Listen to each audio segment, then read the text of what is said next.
The fall of the Purple Bell King. After obtaining an enormous haul of treasures from the sacrifice pagoda, Luo Feng became the focus of countless covetous eyes. Among them was the Purple Bell King, a sinister and calculating powerhouse who had no intention of letting Luo Feng enjoy his newfound riches in peace.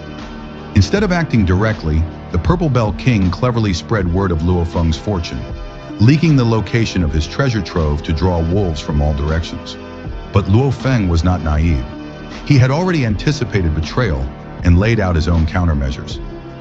Far from shrinking back, he boldly announced a bounty on the Purple Bell King's head, forcing their inevitable clash into the open. In the duel that followed, the Purple Bell King revealed his true plan. He was not alone. By feigning weakness, he lured Luo Feng into a trap where the Blood Beast King and the Heavy Arrow King were waiting. Together, the three top-tier kings unleashed their full might to obliterate Luo Feng. Any other king might have perished instantly under this ambush. However, Luo Feng was undaunted. His response was a masterpiece of strategy and courage. First, he deployed his sky-locking arm technique, trapping the Blood Beast King and Heavy Arrow King so that they could not retreat. Then, in a breathtaking move, Luo Feng detonated 2 Fire God crystals, some of the most destructive treasures he possessed. The explosion was cataclysmic, tearing into the 3 enemies' immortal divine bodies and leaving them gravely weakened. The finishing strike was brutal and absolute. Luo Feng drew his long sword, already coated in femovenom, one of the most terrifying poisons known to the universe. With a decisive slash, he pierced the Purple Bell King. Unable to split or regenerate his divine body under the venom's corruption, the Purple Bell King disintegrated into nothingness. His reign of terror ended in an instant, while Luo Feng stood tall, unscathed, his killing intent shaking the battlefield. 18 kings arrived to rob Luo Feng. The Purple Bell King's final act of spite came just before his death. Using the last of his energy, he broadcasted Luo Feng's location across the battlefield, hoping that other predators would swoop in to avenge him, or at least rob Luo Feng of the sacrifice pagoda's treasures. Sure enough, Luo Feng had little time to breathe. No sooner had he slain the Purple Bell King than 18 powerful kings descended upon him. Most were high kings, and a handful had reached the peak king level. To them, the logic was simple. Even if Luo Feng was strong, how could he possibly withstand the combined assault of 18 adversaries? What they failed to understand was the true scale of Luo Feng's achievement moments earlier.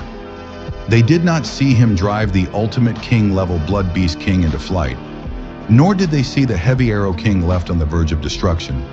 Blinded by greed and arrogance, they thought their numbers guaranteed victory. With dreams of carving up the treasures from Luo Feng's body, they surrounded him in a deadly encirclement. Luo Feng's domineering counterattack. At this point, Luo Feng faced a choice.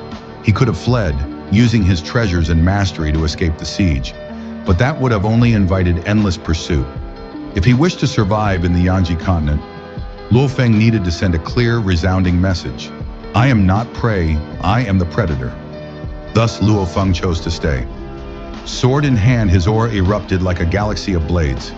Each step he took reverberated with killing intent, his body radiating confidence that shook even the most battle-hardened kings. Unleashing his Mingyu sword technique, Luo Feng cut down the first challenger in a single fluid strike. The Femo venom on his blade ensured instant annihilation. The enemy's immortal body had no chance to recover. One fell, then another, and another. Each swing of Luo Feng's sword was like a river of stars, endless, dazzling, and utterly lethal. Panic spread among the attackers. What they thought would be an easy hunt became a massacre. In the chaos, Luo Feng methodically hunted them down, every strike decisive and ruthless. By the end of the confrontation, 13 kings lay slain, their immortal bodies erased forever, while the 5 survivors fled in terror, their courage shattered. The birth of the Sword River King. This battle was more than just a victory. It was Luo Feng's coronation as a supreme powerhouse. Word spread like wildfire. One human, facing 18 kings, had slain 13 and sent the rest running. The spectacle of his Ming Yue Chi strike like a radiant river of swords stretching across the battlefield, became legend overnight. From that day on, the aliens of Yanji continent no longer referred to him simply as Luo Feng. He was given a new name, a title that carried both reverence and fear, the Sword River King. This title was not earned lightly. It was a recognition of his overwhelming dominance, his ability to fight multiple enemies head-on, and most importantly, his courage to stand and declare ownership of his treasures.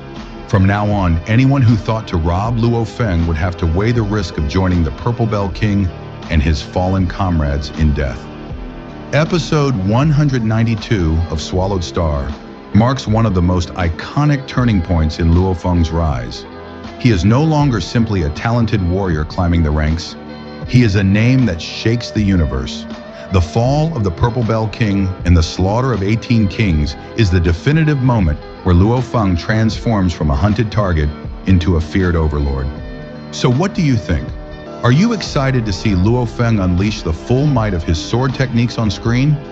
Do you think the title of Sword River King does justice to his unparalleled dominance? Share your thoughts in the comments below. Stay tuned, because if this is only the preview, the full episode will surely deliver one of the most breathtaking spectacles in the history of Swallowed Star. That's all for today's breakdown of Swallowed Star episode 192. Luo Feng's transformation into the Sword River King is not just a battle, it's a turning point that cements his place in the universe as a force no one dares to provoke. If you enjoyed this preview, don't forget to hit the like button, subscribe to the channel, and turn on the notification bell so you won't miss the next analysis. I'd love to hear your thoughts. What do you think of Luo Feng's overwhelming dominance? Was the Purple Bell King's downfall satisfying enough? And how do you feel about Luo Feng earning the title of the Sword River King? Share your opinions in the comments below. I'll be checking them out. Thanks for watching, and I'll see you in the next video.